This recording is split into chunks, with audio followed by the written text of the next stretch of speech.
नमस्कार मेरे प्यारे दोस्तों, आप सभी का हार्दिक स्वागत है आपके अपने YouTube channel study GS with छोटे लाल में। तो प्यारे दोस्तों, हमारा जैसे कि जानते हैं मॉडर्न हिस्ट्री खत्म हो चुका है।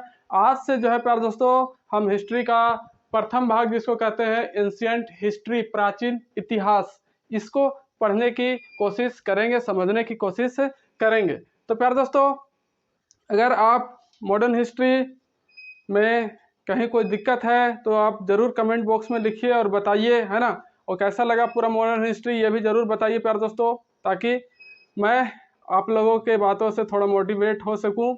तो प्यारे दोस्तों, आज बात करेंगे एंशिएंट हिस्ट्री। हमारी आज जो है प्राचीन इतिहास की क्लास शुरू हो रही है। तो जैसा आपने सुना होगा प्यारे दोस्तों कि सभी विषयों के जो है अपने अपने फादर होते हैं। तो उसी तरह हिस्ट्री का जो फादर है प्यारे दोस्तों, फादर ऑफ हिस्ट्री, वो किसको बोला जाता है? हेरोडोटस को बोला जाता है। किसको? हेरोडोटस को बोला जाता है। और इतिहास को समझने के लिए प्यारे दोस्तों, हम समयों का जो है वर्णन करते हैं कि इतनी ईस्वी, इतना ईसा पूर्व हम पढ़ते आ रहे हैं। क्या आपको पता है कि ये ईस्वी और ईसा पूर्व क्या होता है? अगर नहीं तो चलिए देखते हैं, शुरुआत वहीं से करते हैं, है ना। समझने के कोशिश करते हैं कि जो टाइम पीरियड है वो कैसे लिखा जाता है, कैसे कैलेंडर में बताया जाता है कि इतना वर्ष पहले, इतना ईयर बाद, है ना। पढ़ते हैं ना हम लोग, इतना ईसा पूर्व और ईस्वी, ये क्या है उसको हिंदी और इंग्लिश दोनों तरीके से समझेंगे। तो बात करेंगे प्यारे दोस्तों कि एक होता है एडी, ओके, है ना। एडी क्या होता है? जब ईसा मसीह का जन्म हुआ था। क्रिश्चियंस गॉड, क्रिसमस बोलता हूँ, क्रिश्चियन लोगों के जो गॉड होते हैं ईसा मसीह, है ना, उनके जन्म से पहले का जो समय है, ईसा मसीह के जन्म से पहले का जो समय होता है उसको बोलते हैं हम ईसा पूर्व। क्या बोलते हैं? ईसा पूर्व। और उसी को इंग्लिश में बोलते हैं बीसी या फिर बीसीई, ओके। बीसी बोलते हैं या फिर बीसीई, और हिंदी में ईसा पूर्व। मतलब कि ईसा मसीह का अगर जन्म यहाँ हुआ है तो वो 0 ईयर्स जो होगा, 1 ईयर्स 2 ईयर्स यहीं से स्टार्ट हुआ, है ना। 1 ईस्वी, 2 ईस्वी, 3 ईस्वी, 4 ईस्वी, 5 ईस्वी, 6 ईस्वी से चलते चलते अभी कहाँ तक पहुंच चुका है? 2021, है ना। अभी 2021 चल रहा है, 2021। तो ये जो 2021 है प्यारे दोस्तों, इसी एडी के तहत जो है चल रहा है अभी, ओके।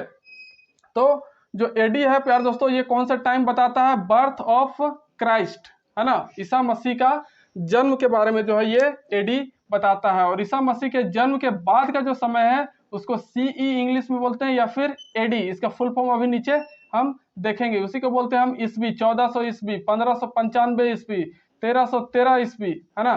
तो हम जो बोलते हैं वो जो ईयर काउंटिंग होता है वो ईसा मसीह के जन्म के बाद काउंटिंग होता है। लेकिन जैसे हम बोलते हैं 500 ईसा पूर्व, है ना, 220 ईसा पूर्व, तो वो ईसा मसीह के जन्म से पहले की बात के बारे में जानकारी हमें देता है। तो हम ये एडी देखेंगे प्यारे दोस्तों। एडी का फुल फॉर्म क्या होता है? एडी का फुल फॉर्म होता है प्यारे दोस्तों एनो डोमिनी। क्या होता है? एनो डोमिनी, जो एक लैटिन भाषा का वर्ड है, ओके। और सीई, जैसे कि हमने देखा कि ईसा मसीह के जन्म के बाद के समय को क्या बोलते हैं? सीई या फिर एडी, ओके। तो सीई होता है कॉमन एरा, है ना, जिसको हम ईस्वी के रूप में लिखते हैं ईयर को। उसके बाद होता है एक बीसी, जिसको बोलते हैं बिफोर क्राइस्ट, मतलब कि क्राइस्ट के जन्म लेने से पहले की घटना है, ओके। पहले का समय को बोलते हैं बिफोर क्राइस्ट, बीसी या फिर बीसीई, बिफोर कॉमन एरा। क्या बोलते हैं? Before common era, okay. यहाँ तक आपको समझने में, ईयर के समझने में कोई प्रॉब्लम नहीं हुई प्यारे दोस्तों। आई होप आपको अच्छे से समझ में आ गया होगा। अब बात करेंगे प्यारे दोस्तों कि समय को जानने के लिए हम कैलेंडर का यूज जनरली करते हैं कि नहीं करते हैं? कैलेंडर का यूज करते हैं। तो अगर हिंदू कैलेंडर की बात करें हमारे इंडिया में, तो 2 तरह के कैलेंडर मुख्यतः पाए जाते हैं। एक होता है विक्रम संवत, है ना, जो 57 बीसी में राजा विक्रम के द्वारा चालू किया गया था, शुरू किया गया था। जो कहाँ का राजा था? उज्जैन का राजा था, है ना। कब? ईसा मसीह से भी जन्म के पहले, है ना, ईसा मसीह के जन्म से पहले, बीसी 57 बीसी, मतलब कि ईसा मसीह के जन्म से 57 साल पहले जो है ये विक्रम संवत जो है कैलेंडर इसको बनाया गया था, है ना। और कहाँ के राजा के द्वारा? उज्जैन के राजा विक्रम के द्वारा, है ना। और बाद में 78 एडी में, मतलब कि ईसा मसीह के जन्म के 78 साल जो चल रहा था, है ना, ईसा मसीह के जन्म के बाद 78वां साल जो है उसमें जो है प्यारे दोस्तों शक संवत जो है उसको निर्माण किया गया, उसको बनाया गया, जो हमारा क्या है, हमारे देश भारत का राष्ट्रीय संवत कहलाता है, नेशनल कैलेंडर कह सकते हैं एक तरह से कहलाता है। तो ये जो है प्यारे दोस्तों शक संवत वो जम्मू कश्मीर का कुषाण वंश का जो है कनिष्क राजा था। इसके बारे में हम डिटेल से पढ़ेंगे कुषाण वंश के बारे में इसके बाद, है ना। तो ये जो प्यारे दोस्तों कुषाण वंश का कनिष्क राजा जो शकों को हराकर जम्मू कश्मीर पर अपना सिंहासन, अपना राज्य स्थापित किया था, इसी के द्वारा जो है ये शक संवत बनाया गया। और ये हमारा जो है हिंदी कैलेंडर जो है राष्ट्रीय संवत जो है कहलाता है। और इसको कब राष्ट्रीय संवत या फिर राष्ट्रीय कैलेंडर जो है नेशनल कैलेंडर घोषित किया गया था? 22 मार्च 1957 को। कब? 22 मार्च 1957। और जनरली जो लोग पूरा ग्लोबली, पूरा विश्व में वैश्विक रूप में जो यूज करते हैं प्यारे दोस्तों, वो कौन सा कैलेंडर यूज करते हैं? ग्रेगोरियन कैलेंडर, है ना। आप अंग्रेजी कैलेंडर भी कह सकते हैं जिसमें जनवरी, फरवरी, मार्च, है ना। और हमारे हिंदू कैलेंडर में क्या था? चैत्र, बैसाख, जेठ, आषाढ़, सावन, भादो, आश्विन, ये सब महीने चलते हैं। और हिंदी इंग्लिश वाले में जनवरी, फरवरी, मार्च, अप्रैल से लेकर दिसंबर तक। तो इसको कौन सा कैलेंडर बोलते हैं? ग्रेगोरियन कैलेंडर बोलते हैं, जो किसके द्वारा शुरू किया गया था? पोप ग्रेगरी, है ना। क्रिश्चियन धर्म में जो है, ईसाई धर्म में जो पोप होता है वो मतलब कि पूरे विश्व में जो है अपने धर्म का प्रचार प्रसार करने वाला जो हेड होता है ना, उसी को बोलते हैं पोप। और वो पोप ग्रेगरी 13 के द्वारा जो है 1582 ईस्वी में इस ग्रेगरियन कैलेंडर को शुरू किया गया था। और ये जो ग्रेगरियन कैलेंडर है प्यारे दोस्तों किस पर आधारित है? सोलर डेटिंग सिस्टम पर, मतलब कि सौर मंडल पर जो तिथि चल रही है, जो भी चीजें बताई गई है उसके अनुसार जो है ये ग्रेगोरियन कैलेंडर सेट किया हुआ है।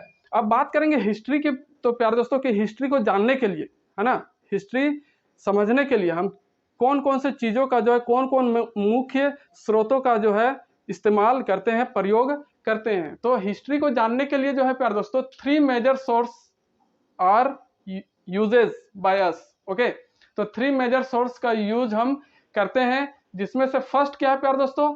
आर्कियोलॉजिकल सोर्स, पुरातात्विक स्रोत।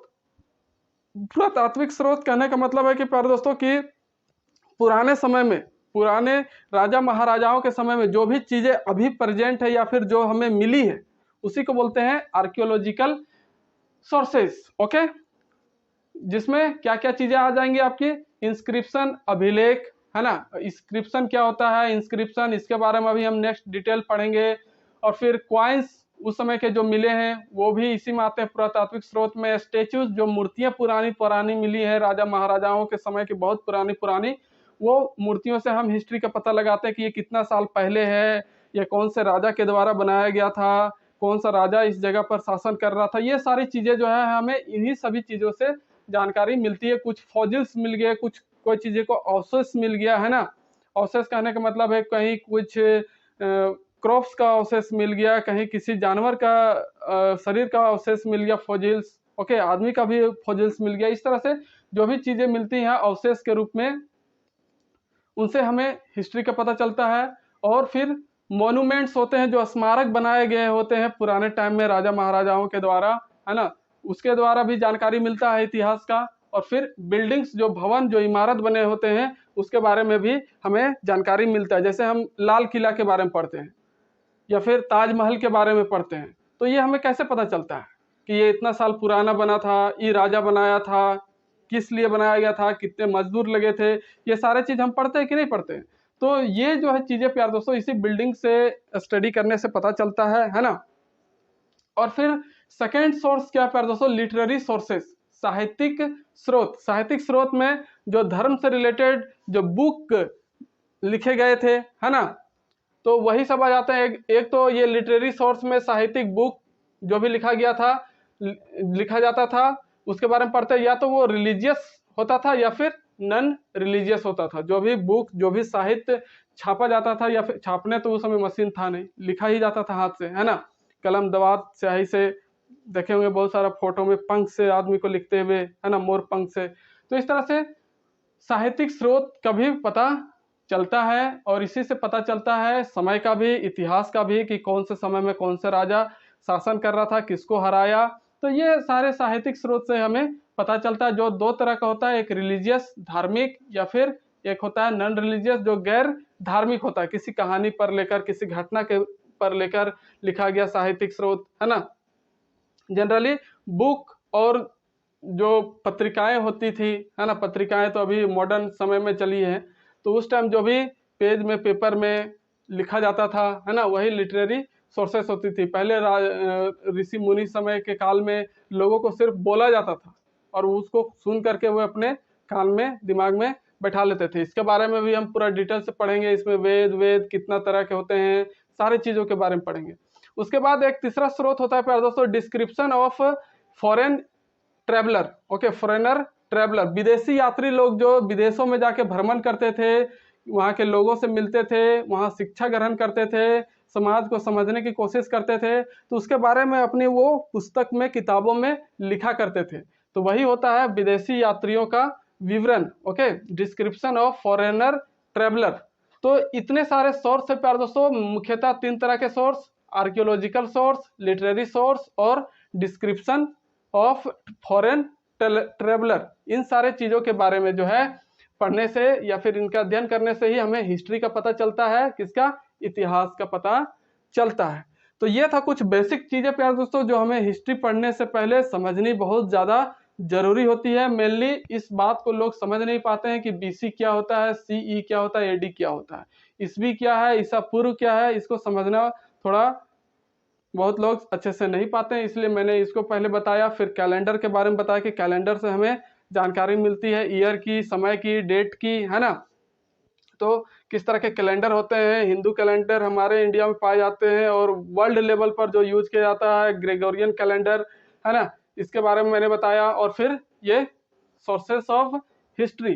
तो प्यारे दोस्तों आज इतना ही रखते हैं, और कल से जो है हम स्टार्ट करेंगे ये इंस्क्रिप्शन, अभिलेख वाला टॉपिक। ओके, देखेंगे कि हिस्ट्री में जो है कौन कौन से इंस्क्रिप्शन मिले हैं, इतिहास में कौन कौन से अभिलेख हमें मिले हैं, और किन किन अभिलेखों को जो है एग्जाम पॉइंट ऑफ व्यू से ज़्यादा जरूरी होता है पढ़ना। तो प्यारे दोस्तों अगर चैनल में नए हैं तो चैनल को लाइक, शेयर और सब्सक्राइब करना ना भूलें। साथ ही बेल आइकन को भी एक्टिव कर ले, जिससे जैसे ही मैं इधर वीडियो डालूं वैसे ही आपके तरफ नोटिफिकेशन सीधा पहुंच जाए। तो प्यारे दोस्तों मिलते हैं नेक्स्ट वीडियो के साथ, तब तक के लिए नमस्कार, जय हिंद, जय भारत, जय झारखंड।